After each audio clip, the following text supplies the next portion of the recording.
Ayo. A danna mana subscribe da samun aikin mu a kowane lokaci. Baban tinkiya. Ba ki ci ubanki za ki ga oke ya. Baban tinkiya. Ni da bulala zan yi kwasin nan. Ke, stop go no go. Ke, miƙo wayan nan. You say?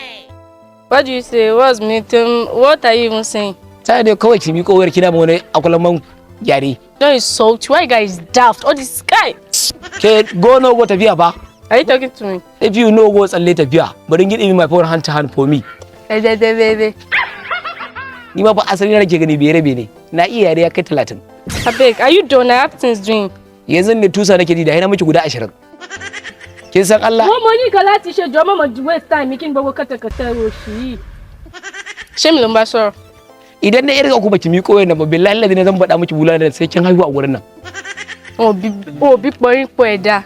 1 2 3 miko wayan nan. Aba baba tinkiya. Ina wani? You are the one. Ina wani? Ina what? Ina wani? What are you saying? Wallahi na dan yin addisan ne a harkan nan. Na da an ce yanki da suna samun kuɗi.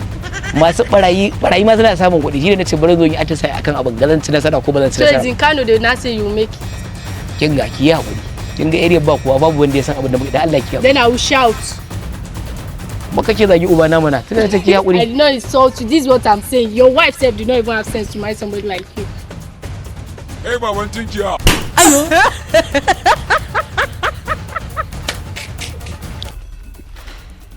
Da alamu fa zan yi nasara a harkar nan. Ta harbe ni ban niga wata je ba. Kuma kin mari ubanki. He giya tsinan ne mai kama da alewa gida. Kin mari ubanki. Kin mari ubanki. He giya kin mari ubanki. Na san kina ji. Kin mari ubanki. Ayo. A danna mana subscribe da samun aikin mu a kowane lokaci. Baban tinkiya. A cire. Kike da barin tafi gida kin ji? A'a bari na baka kaiwa gida. To Allah ya sa kuli zaki bani.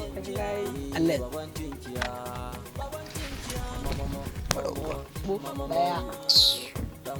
Biyu.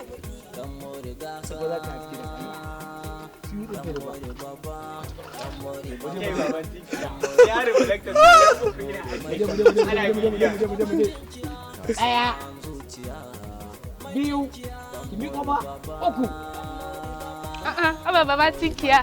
So you are the one. Kawai yanzu harbe ni kawai muje, kai ki nan. Kike nan, sai an nima. Na gode. Ya buka kai gida. Da baka wani abu ka san yawan ni a Kano yanzu ko? Alright. Allah isa. Kai